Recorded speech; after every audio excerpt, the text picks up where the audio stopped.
Te basta mi gracia. Te basta mi gracia, dijo Jesús a Pablo, cuando un sinnúmero de tribulaciones, pruebas y sufrimientos a causa de su misión se abatían sobre él, dejándole al filo del desmayo anímico, psicológico y físico.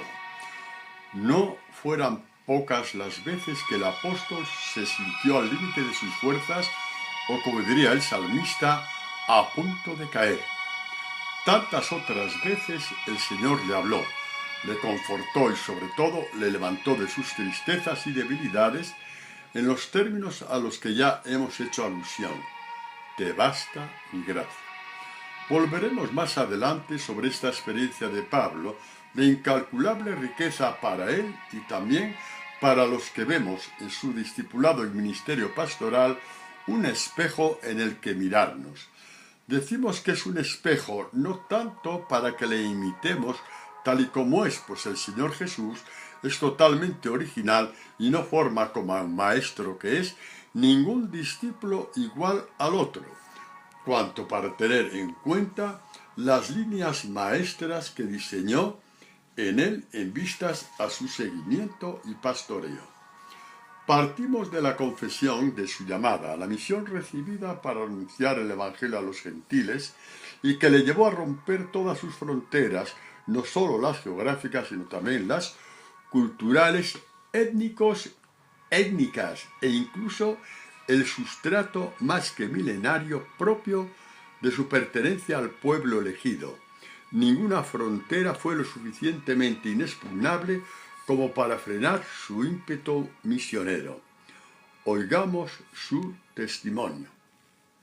Cuando aquel que me separó desde el seno de mi madre y me llamó por su gracia, tuvo a bien revelar en mí a su Hijo para que le anunciase a los gentiles, me fui a Arabia, de donde nuevamente volví a Damasco. Gálatas 1, 15, 17. El apóstol testifica que Dios se fijó en él, le llamó por su gracia. Pablo ha hallado gracia a los ojos de Dios. Esta no es un don estático, lleva consigo la revelación progresiva del misterio del Hijo de Dios. Analizamos el verbo revelar en su más genuino sentido, que apunta a un manifestar, hacer partícipe a otro, desvelar un secreto. Este significado en nuestro ámbito cultural alcanza una dimensión inimaginable si tenemos en cuenta que es Dios quien se revela, es decir, quien se manifiesta, hace partícipe o desvela a alguien su secreto, su misterio. En realidad estamos hablando de Dios palabra que se confidencia con los suyos, abriendo sus oídos interiores, sembrando en sus corazones su sabiduría, a fin de que puedan anunciar, como pastores que son, lo que ni el ojo vio, ni el oído oyó, ni al corazón del hombre llegó, lo que Dios preparó para los que le aman. Primera de Corintios 2, 9.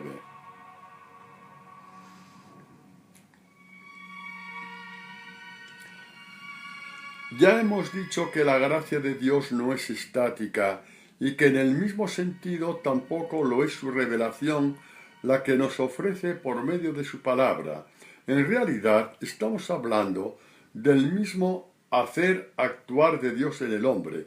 Juan, en el prólogo de su Evangelio, nos dice que el Hijo de Dios es la plenitud de la gracia y la verdad, plenitud que se vierte en nosotros gracia tras gracia.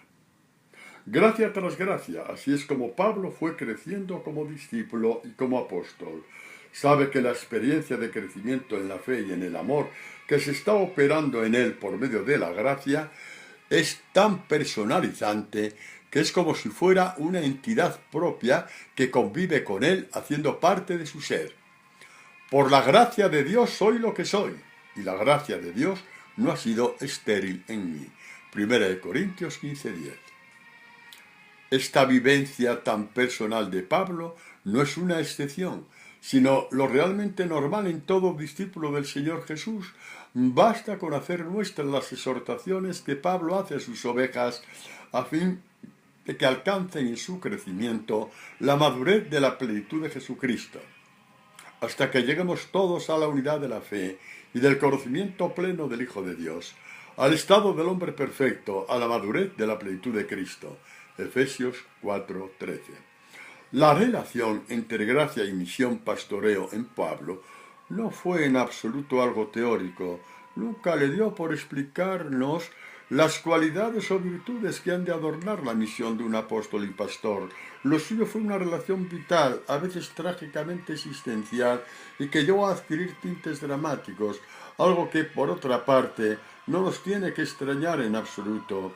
La gracia implica al mismo Dios, le implica llevándola a sostener a sus pastores, fortaleciéndoles, consolándoles y amándoles, ya que no hay pastor ni apóstol sin persecución ni odio por parte del mundo.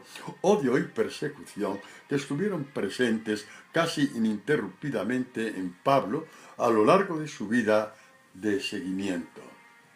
Numerosos son los pasajes en los que el apóstol nos hace confidentes de sus sufrimientos a causa del Evangelio que anuncia.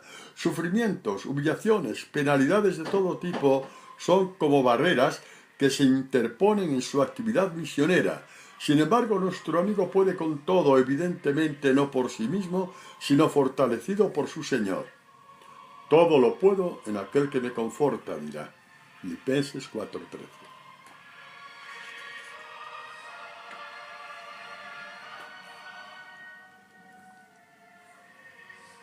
Entre tantos pasajes que Pablo narra sobre las finalidades que acompañan su anuncio evangélico, nos detenemos en uno que creo puede ayudar a todo aquel que o bien ya es pastor o bien está discerniendo acerca de su posible llamada.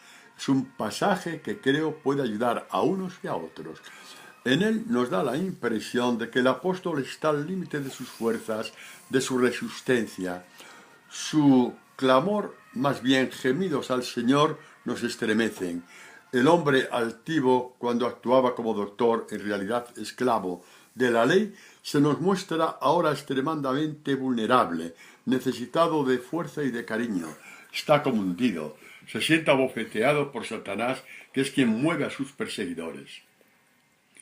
Para que no me engría con la sublimidad de estas revelaciones, fue dado un aguijón a mi carne, un ángel de Satanás que me abofetea para que no me engría. Segunda de Corintios 12:7. Pablo utiliza el término abofetear con la connotación humillante que tenía, tiene y tendrá siempre. Un hombre abofeteado, sobre todo si es en público, es alguien que queda de por vida estigmatizado ante la sociedad y sobre todo ante los más cercanos, familia, hijos, amigos, vecinos. Un hombre así abofeteado ya ni es persona, ha sido despojado de su dignidad, en realidad ha llegado a ser lo que se dice un don nadie. A un don nadie quedó reducido el Hijo de Dios inmediatamente después de ser condenado a muerte por el Sanedrín. Fue objeto de burla sin cuento y reiteradamente abofeteado.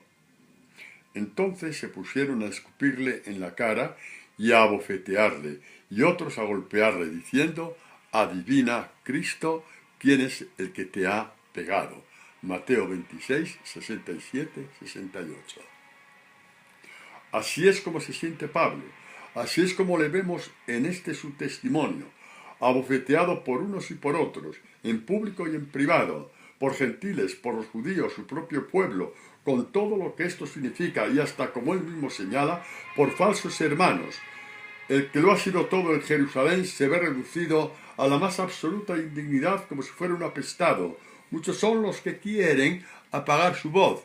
No nos parece que inventemos nada si dijéramos que más de una vez tendría la tentación de abandonar la misión, el discipulado y el pastoreo, de renunciar a ser la voz que hace resonar la palabra, en definitiva, renunciar a ser pastor según el corazón de su Maestro y Señor. Solo que, ¿cómo intentar apagar la voz? Porque esta es la cuestión, que no era su voz, sino la del Hijo de Dios, la que resonaba atravesando fronteras en búsqueda de hombres que quieran volver a la vida. En verdad os digo, llega la hora en que ya estamos en ella, en la que los muertos oirán la voz del Hijo de Dios y los que la oigan vivirán.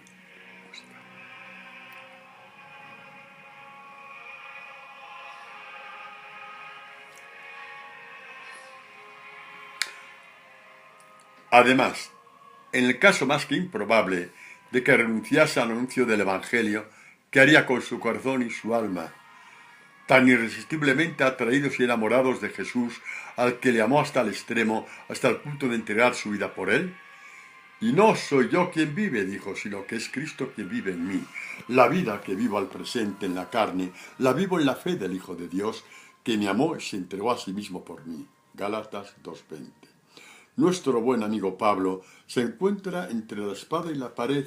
Por una parte, no resiste más, está al límite de sus fuerzas, y por la otra no puede dejar de anunciar lo que a él mismo le da la vida. Está en la misma situación en la que su propio pueblo se encontró al salir de Egipto, con el ejército del faraón a sus espaldas y por delante el mar rojo cerrándole el paso. Bien sabe que así como la salida que se le abrió a Israel fue obra de Dios, el mismo Dios se la abrirá a él. A él pues recurre, a sus manos se acoge como única posibilidad de mantener la fidelidad y su llamada. Oigamos su recurso al Señor Jesús, cómo se abandonó a él.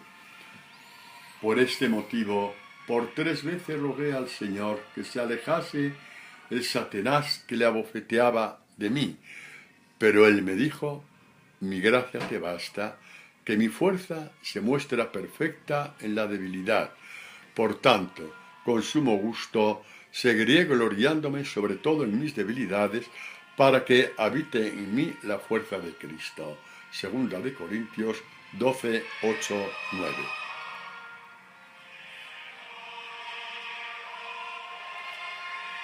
Por 3 veces supliqué al Señor, nos dice confidencialmente, con una limpieza de alma que nos estremece. En la cultura de Israel, 3 es un número simbólico que indica pluralidad. No se está pues refiriendo a 3 ocasiones concretas, sino a unas súplicas constantes, habituales. Habituales constantes también la respuesta de Dios. Nos parece ver en Pablo al salmista que cada mañana acudía a Dios con la absoluta confianza de que le iría a responder. Atiende a la voz de mi clamor, Dios mío, porque a ti te suplico. Ya de mañana oyes mi voz, de mañana te presento mi súplica y me quedo a la espera. Salmo 5:3-5. Pablo recurre, ora, gime, suplica al Señor por quien está recibiendo en las mejillas de su alma las bofetadas ininterrumpidas del odio del mundo. Jesús, su Señor y Maestro, le oye. De hecho, había profetizado este odio. Juan 15, 18, 19. Recoge su espíritu, su dolor, y consuela su corazón diciéndole, te basta mi gracia. Te basta con mi gracia, la misma que hice descender sobre ti y con la que te envié a los gentiles, para que con tu predicación les abrieses los ojos y se convirtieran de las tinieblas a la luz. La misma gracia que se hizo voz y te dijo, no tengas miedo, sigue hablando, no te calles, porque yo estoy contigo. Así, con estas palabras le confortó Jesús cuando los judíos de Corinto quisieron obstaculizar su anuncio del Evangelio. Así fue como Pablo fue comprendiendo que su fe y su amor solo podían crecer bajo la gracia. Gracia que se hace más patente y fuerte cuanto más las fuerzas del mal se confabulan contra él y por supuesto contra su visión. Tanto y tan bien lo entendió que nos dejó este legado de incalculable valor para todo aquel que haya sido o sea llamado al pastoreo. Por eso me complazco en mis debilidades, en las injurias, en las necesidades, en las persecuciones y las angustias sufridas por Cristo, pues cuando estoy débil, entonces es cuando soy fuerte.